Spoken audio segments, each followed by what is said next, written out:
En el concierto nacional e internacional es habitual escuchar, leer, conversar, analizar noticias sobre crimen organizado. No obstante, en la fuente de información disponible se advierte una carencia de antecedentes que ilustren más en forma seria y profunda sobre esta materia.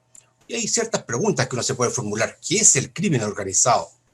¿Es un símil de una organización, de una empresa para delinquir? ¿Cuál es el rol del Estado en la persecución del crimen organizado?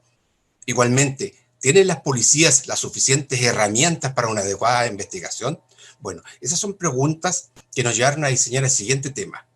Crimen organizado en Chile, el Estado frente a la dinámica de la delincuencia. ¿Y por qué frente a la dinámica de la delincuencia? Porque el delincuente no necesita un máster, un doctorado para planificar. El delincuente aprovecha la oportunidad, la astucia, aprovecha justamente las falencias, las carencias del Estado y por lo tanto ahí ejecuta sus acciones. Desgraciadamente siempre los estados, independientemente de los países, van expos el delito.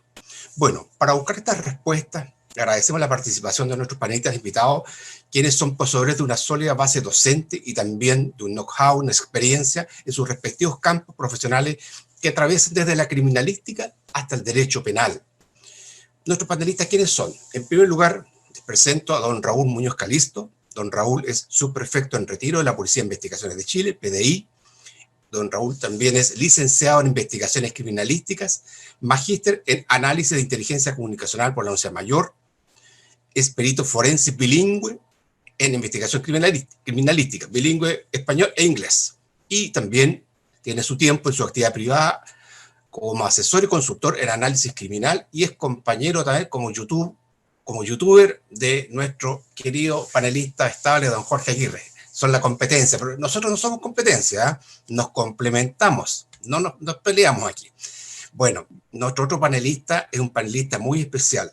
Es una persona que ha dedicado su vida justamente a investigar, principalmente a dirigir la investigación criminal. Es un abogado que muy joven se acercó a este mundo del derecho procesal penal. Me refiero a don Alejandro Peña Ceballos, es abogado, fue relator en la Corte de Apelaciones de Santiago allá por el año 1995-2000, o sea, siempre estuvo cerca del Poder Judicial, pero luego, cuando se inicia la reforma procesal penal, él se traslada en busca de nuevos desafíos, nuevas metas, a la Fiscalía Nacional y trabaja en primera instancia como asesor del primer fiscal nacional del Ministerio Público, me refiero a don Guillermo Piedrabuena. Luego, don Alejandro postula a una fiscalía muy importante, dentro de las fiscalías importantes que hay en la región metropolitana. Él fue fiscal regional metropolitano sur, vale decir, un sector complicado desde el punto de vista del análisis de la criminología y la criminalística. Él permaneció desde el año 2003 al 2011, vale decir, los 8 años que dice la ley para ser fiscal. Luego, él también se dedicó a la parte académica, en la cátedra de Derecho Procesal Penal, vale decir, él fue trasladando o represando, como se dice, todo su conocimiento y experiencia hacia estudiantes de leyes que son futuros abogados. Y eso es lo importante, que ellos reciban el conocimiento de alguien que está trabajando ahí en terreno. Aparte de eso, fue profesor titular de pre y posgrado por 10 años. Se dejó tiempo para el estudio, para irse preparando. Él tiene un MBA en la Pontificia Universidad Católica de Chile. Actualmente, don Alejandro se dedica al ejercicio privado de la profesión junto a otros destacados exfiscales.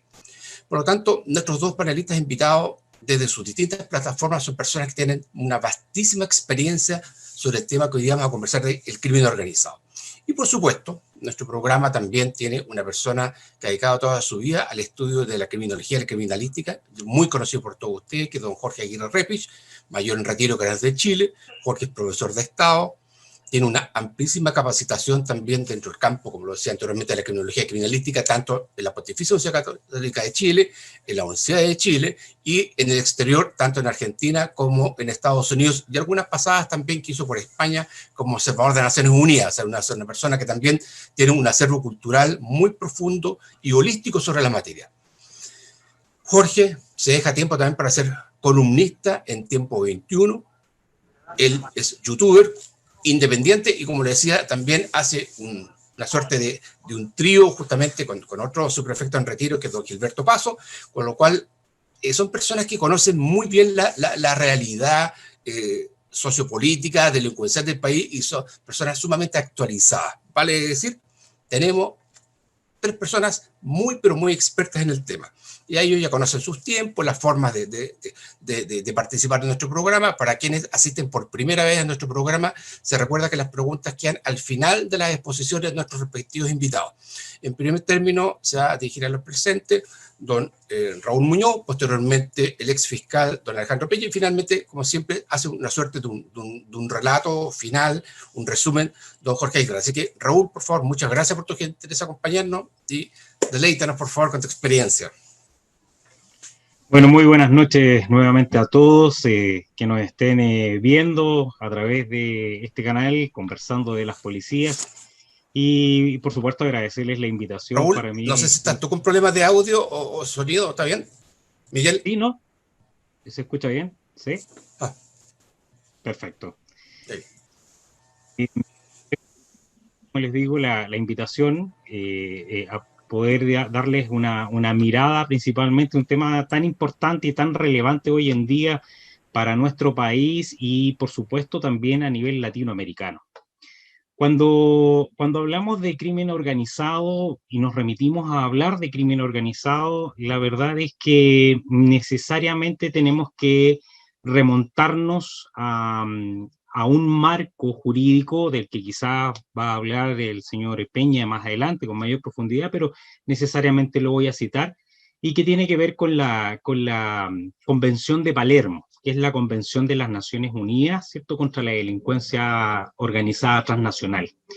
Una convención que nace en el año 2000 y que es ratificada por Chile en el año 2004, y a la que se suscribe, ¿cierto?, Chile, y ahí en adelante adoptar todas las metodologías en pos de poder combatir precisamente la criminalidad organizada transnacional. ¿Y por qué digo que es importante este marco jurídico internacional? Porque de cierta forma se entregan las principales herramientas para trabajar de manera sistemática y de manera integrada a nivel internacional en contra precisamente de lo que conocemos como crimen organizado. El crimen organizado como definición, principalmente en nuestra legislación, no existe, ¿ya? No se conoce una norma en que nuestro país esté definido como tal. Pero nos podemos remitir, por ejemplo, a su definición, a lo que establece, por ejemplo, la Oficina Federal de Investigaciones en Estados Unidos, el FBI, y que considera esencialmente al crimen organizado como un conjunto de individuos o grupos, ¿cierto?, que se asocian de manera estructurada y ellos le llaman disciplinada. Nosotros en Chile quizás asumimos eso de manera jerarquizada, tomándolo principalmente de la Convención de Palermo, pero ellos le llaman de manera disciplinada y básicamente con el fin de poder obtener ganancias o beneficios monetarios y comerciales a través de distintos medios ilícitos. Es decir, el crimen organizado en sí como conjunto obedece a varias formas de cometer delitos que en sí, delitos graves, que traspasan muchas veces las fronteras de los distintos países y que evidentemente se genera incluso hasta una alianza estratégica entre unos y otros. Por ejemplo, el tráfico de drogas necesariamente tiene que valerse de lo que es el tráfico de armas para poder generar, ¿cierto?, una alianza estratégica de provisionarse, ¿cierto?, de ciertos insumos que son necesarios para sus actividades ilícitas. Pero este marco regulatorio internacional, que es la Convención de Palermo, habla precisamente, o se refiere fundamentalmente a que el grupo o los grupos delictivos organizados, en el fondo lo que entiende la Convención de Palermo como grupos delictivos organizados, lo define fundamentalmente como un grupo estructurado de 3 o más personas, que existe durante cierto tiempo, ¿cierto?, que actúan de manera concertada y que tienen un propósito y que es finalmente cometer delitos que son considerados graves, ¿cierto?, y que van o que son tipificados conforme a lo que establece no tan solo la Convención, sino que la legislación de los propios países. ¿Por qué es importante eso? Porque cuando nace esto de la Convención de Palermo y que Chile lo ratifica, vino un cambio muy profundo en las instituciones policiales. ¿Y por qué digo profundo? Porque a partir de ello las policías debieron ajustar sus definiciones en materia de poder perseguir el delito en cuanto a establecer grupos o bandas delictuales o bandas criminales, pero a su vez diferenciarlas con lo que las instituciones llamaron en adelante organizaciones criminales. Entonces, hoy en día, para los sistemas de medición internas de las instituciones, estamos en presencia o hablamos de bandas delictuales o bandas criminales o grupos delictuales, pero también hablamos de organizaciones internacionales. Y cuando hablamos de organizaciones internacionales, necesariamente nos estamos remitiendo a delitos que tienen una conexión internacional, por su nombre, digamos, y que en sí generan cierto insumos y provisión de las distintas materias que abordan, ya sea el tráfico de armas, el tráfico de drogas, etc. Ahora, dentro de este espectro, digamos, de delitos, de ilícitos que se cometen, hay una herramienta que es tremendamente potente y tremendamente importante. Y yo diría una que es muy importante para lo que es la persecución en sí del delito y que es una amenaza, en definitiva, al sistema político, al sistema de justicia y también al sistema policial en sí, y que es la corrupción. El crimen organizado en sus distintas variantes, en sus distintos delitos, en la forma en cómo se comete cada una de ellas, el tráfico de drogas, el tráfico de armas, el tráfico de migrantes, de personas, etcétera, recurren necesariamente a ciertos instrumentos para poder vulnerar, en definitiva, los sistemas de los estados y poder operar al nivel ideal de impunidad. Y me refiero fundamentalmente a que utilizan la corrupción, ¿cierto?, para poder penetrar los sistemas. En el caso de Chile, particularmente, desde que comenzó, obviamente, esta integración a nivel internacional para trabajar en contra de lo que es el crimen organizado, Chile ha tenido una ventaja bastante importante desde mi perspectiva, en términos de la policía. ¿Y por qué? Porque en las instituciones policiales en Chile, que son dos, Carabineros, Investigaciones, ha sido muy difícil, desde mi perspectiva, poder penetrar a ambas instituciones con la corrupción. ¿Y por qué? Porque, de cierta manera, son dos instituciones que, en el buen sentido, compiten y se autorregulan. Se autorregulan porque ambas, ¿cierto?, trabajan de una manera que quieren alcanzar cada vez un mejor estándar en su trabajo, tanto investigativo en el caso de la PDI y también de Carabineros, y también preventivo en el caso particular de Carabineros. Por lo tanto, para el crimen organizado en Chile es complejo poder penetrar hoy en día a dos instituciones, porque corren el riesgo, evidentemente, que una pueda entrar en el juego de la corrupción y que la otra no. Entonces, de ahí que se desprenden ideas, y esto ya traspasa al ámbito político, esto afecta un poco estas ideas políticas de querer, en el fondo, de que se fusione, ¿cierto?, las dos instituciones y pueda crearse una sola, que pudiese tener muchas muy buenas intenciones, pero bajo la lógica del crimen organizado significaría una amenaza, y una amenaza porque evidentemente estaríamos en presencia de una sola estructura que para el crimen organizado sería mucho más fácil poder penetrar. Pero a su vez, el crimen organizado como tal, con su herramienta de la corrupción, también afecta al sistema político. Evidentemente, hay experiencias como la que se vivieron en Colombia, las que se pueden vivir hoy en día en México, en que el sistema político ha sido penetrado fundamentalmente a través de la corrupción, ¿cierto?, en sus distintas variables del crimen organizado. Y en un tercer espectro viene el sistema de justicia, que también a través de la corrupción, ¿cierto?, puede penetrar perfectamente y vulnerar nuestro sistema de justicia y, por lo tanto, generar un Estado donde impere necesariamente la impunidad frente a hechos de esta naturaleza. Pero paralelamente a la corrupción, hay otro instrumento que se establece como forma de operar del crimen organizado y principalmente de lo que es el tráfico de armas, de lo que es el tráfico de drogas, el tráfico de inmigrantes, de personas, que es el secuestro, la industria del secuestro. Y aquí es donde también en Chile hemos tenido una suerte, de cierta forma, de que el secuestro no se haya instalado como industria.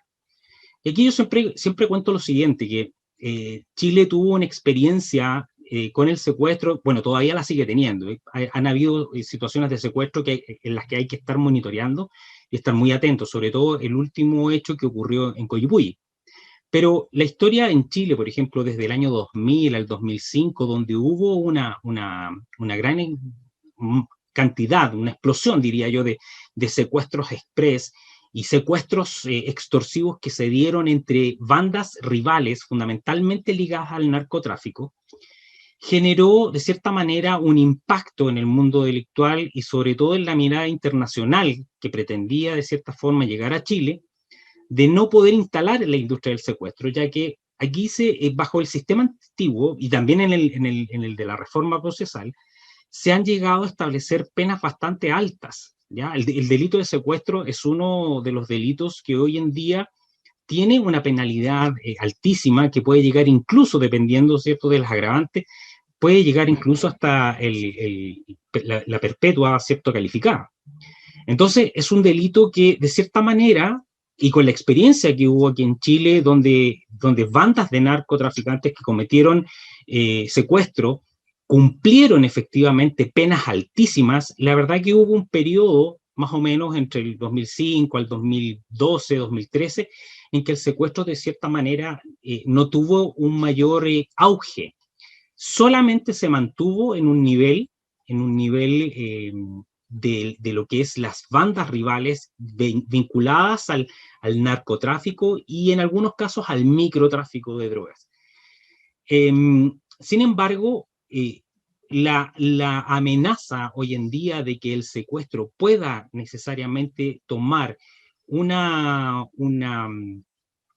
ribete mayor en nuestro país es un poco más alto. Ya vimos, por ejemplo, prácticas de lo que pasó en Cuyipulli, aun cuando está dentro de un espectro también de personas que están vinculadas al delito, sí pudiese tener una característica de seguir instalándose en nuestro país a propósito de otros delitos que se utilizan o que están vinculados a lo que es el secuestro, como por ejemplo el tráfico de inmigrantes, el tráfico de personas que también tienen cierta relación. Y por supuesto, el tráfico de drogas. Y la verdad es que en el caso del tráfico de inmigrantes, como parte en sí del crimen organizado, hay un dato muy interesante que es digno de analizar en materia de tráfico de inmigrantes y que se refiere a lo que es la Convención o el Tratado de Ottawa. En el año 2002, la Convención de Ottawa Chile se adscribió, ¿cierto?, al Tratado de Ottawa en el 2002. Este es un tratado que nace en el año 1997, pero que Chile lo suscribe en el año 2002. Y fíjense ustedes que en aquel entonces el Ministerio de Defensa ya adelantaba que una de las principales amenazas, sobre todo para el Cono Sur o Latinoamérica, en materia de delitos era, entre ellos, el terrorismo como una parte, el tráfico de drogas, por otro, vinculado a lo que era el crimen organizado, y en tercer lugar estaban las migraciones masivas. Y dentro de las migraciones masivas, ustedes saben que existe el vínculo directo o la entrada a lo que es el tráfico de inmigrantes. Ahí aparecen, dada la experiencia que tuvo, por ejemplo, México en su época y que la siguen teniendo con el coyotaje, ¿cierto? Comienza a aparecer esa figura de traficar personas o traficar inmigrantes, ¿cierto?, hacia los destinos a los cuales se están movilizando. ¿Y por qué yo traigo a colación la Convención de Ottawa? Porque la Convención de Ottawa lo que generó fue el desminado, ¿cierto?, de las fronteras de los distintos países, por supuesto Chile, que en un periodo prácticamente de 18 años logró sacar o retirar de las fronteras el 96% aproximadamente de los campos minados. Y eso, que hasta cierto punto servía como una protección, una reja perimetral, por decirlo de alguna manera, una reja perimetral del país para evitar, por una parte, potenciales conflictos con nuestros vecinos, que históricamente han existido, ¿cierto? Perú, Bolivia, Argentina, también servía de cierta manera como una barrera para las acciones del crimen organizado.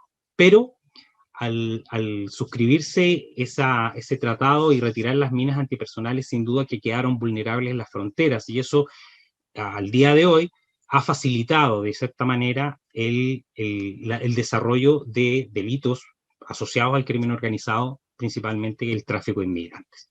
Entonces, son variables que de cierta forma afectan sin duda, en definitiva, la seguridad de nuestro país, y que vulnera obviamente las acciones y las distintas operaciones que podamos ejercer en nuestro país para poder prevenirlo y evitar, digamos, que se pueda consolidar el crimen organizado como tal.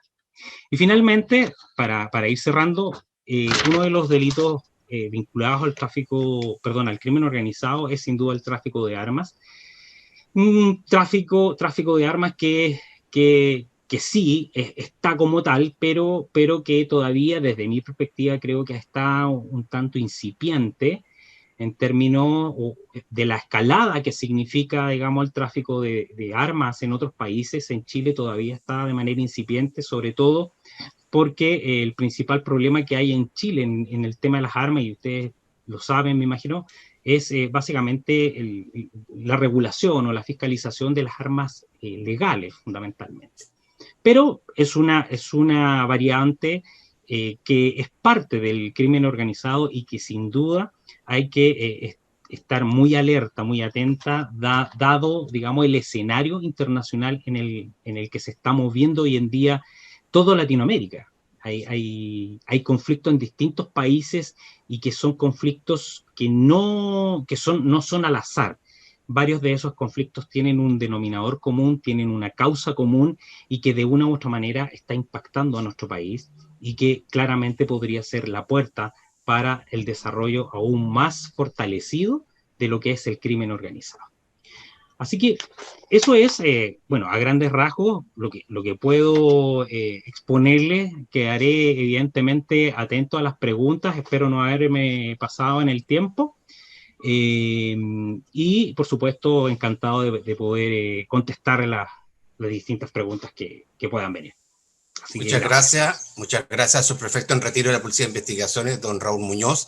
Es la verdad que en ese escaso tiempo nos ha hecho un gran paseo desde la Convención de Palermo, el Tratado de Ottawa, ha hablado de la corrupción de las policías por parte del crimen organizado, y ahí surgirán preguntas justamente al término de las exposiciones.